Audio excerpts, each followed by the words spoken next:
Hi, we are Group 10 and we will be discussing crisis management for Module 3.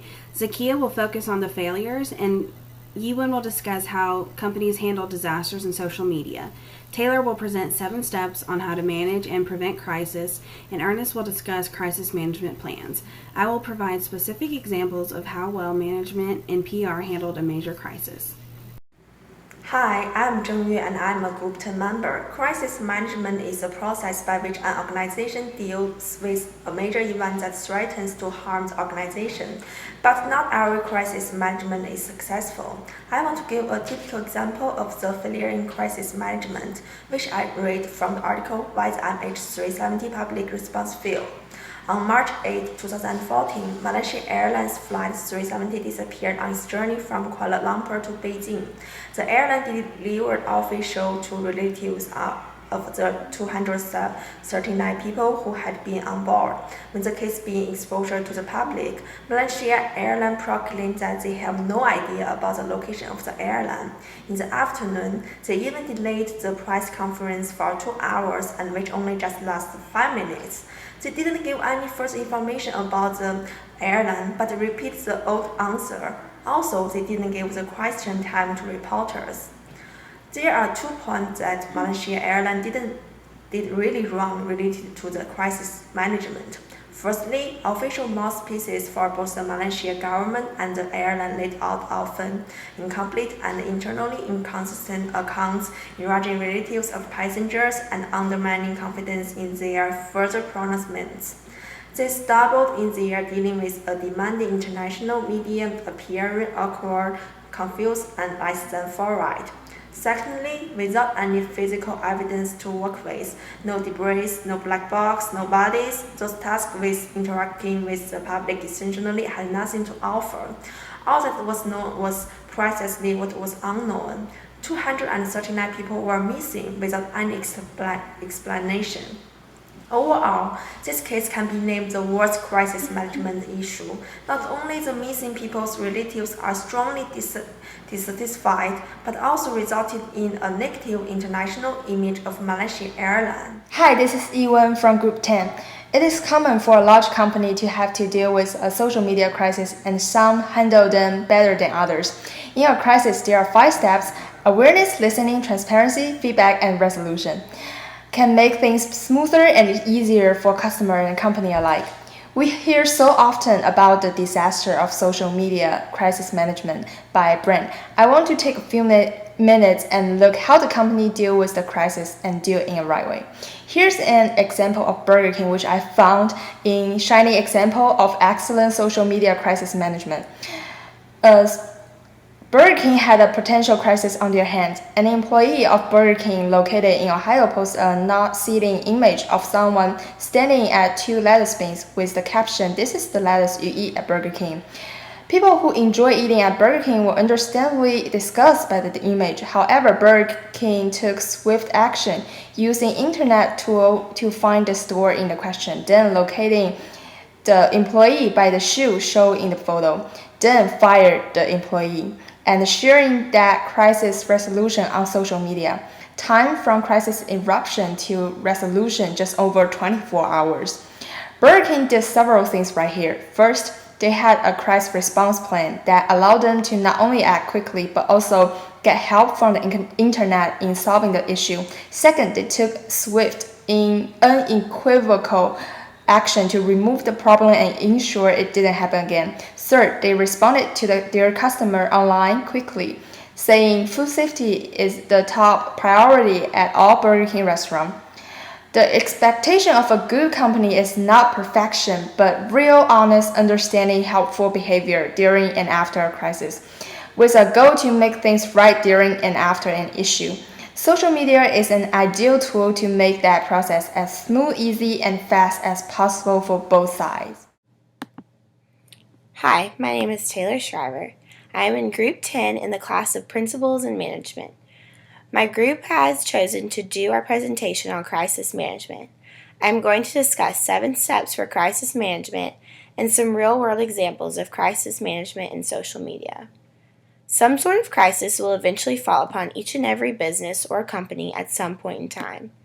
In order to guarantee survival, one must be prepared.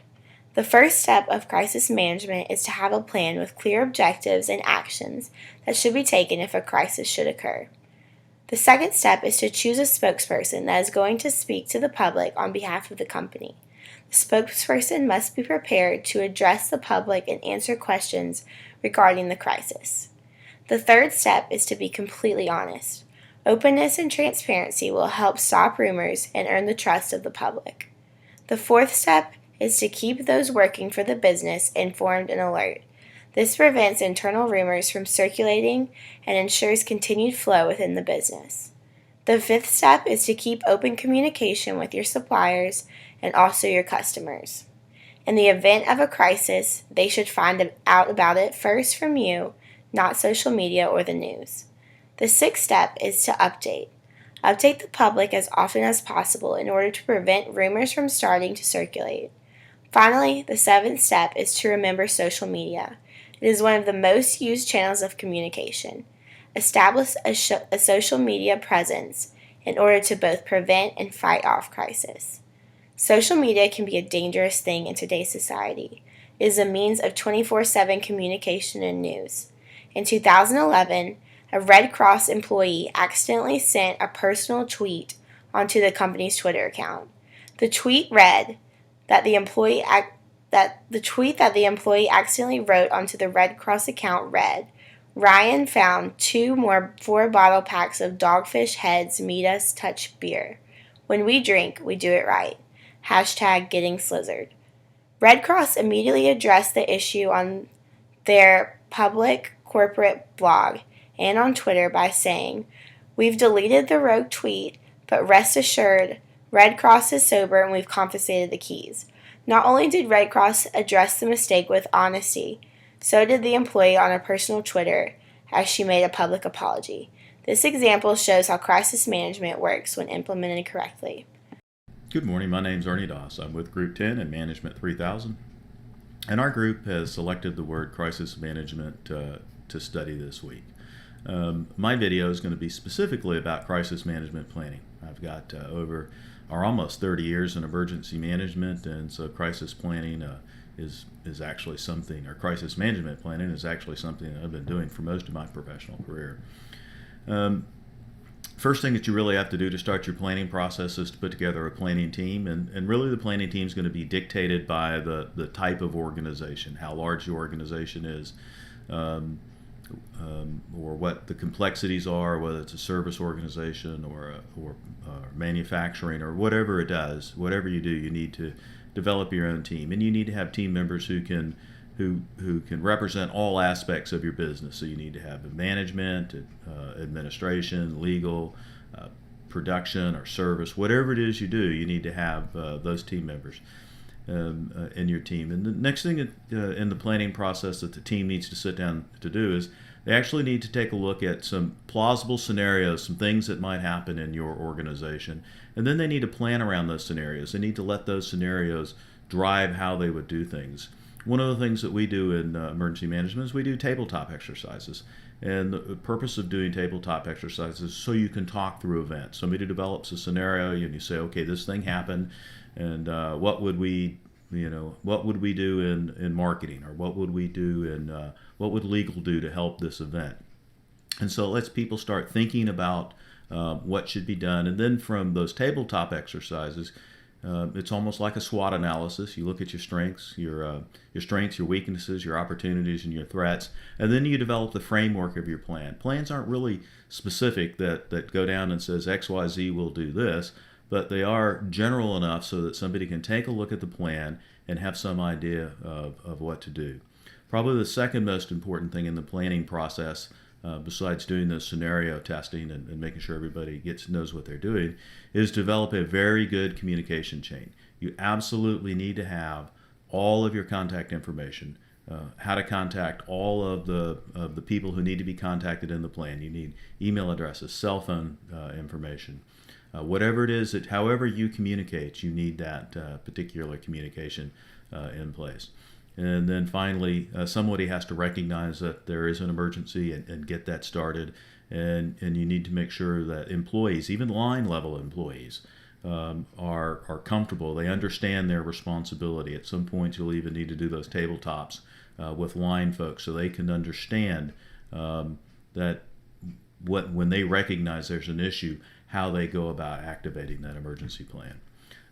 Thank you for allowing me to talk briefly about crisis management planning, and have a great Labor Day weekend. Hi, this is Kayla Crawford, and I am in Group 10 of Management 3000. Today I will be discussing an article from Business Insider, which is titled PR Fiascos That Were Handled Brilliantly by Management. So, crisis management takes more than just an apology at a press conference or an appearance on CNN. So, with our high-tech world, news travels faster than it ever has, and management must always be prepared to respond and handle crisis situations quickly and with certainty. A great example of this is how Johnson & Johnson handled their 1982 crisis. They had 7 consumers die after their Tylenol was laced with potassium cyanide, which is a deadly poison. Immediately, they removed over $100 million worth of Tylenol from the shelves, putting their customer safety first and fast. They also offered a large reward if someone had found the killer and were heavily involved with the Chicago PD, FBI, and FDA. So they also were able to create a new tamper-resistant package and put out a ton of coupons for customers. This was considered a successful crisis management situation because J&J showed their true concern for consumer safety and took the hits they needed to quickly put out a much safer version of their product. Another example of this is the alleged rumor of someone finding a syringe in a Pepsi can. FDA and Pepsi knew these rumors were fake, so they came out aggressively and quickly to put the fire out. Pepsi's slight decline in sales recovered in only a month because they were able to arrest the allegers and provided their proof and information very quickly. In conclusion, we know that a crisis is an unexpected and unfamiliar situation to try and handle. So the strategies that crisis management uses are crucial to how the business will recover in the long term.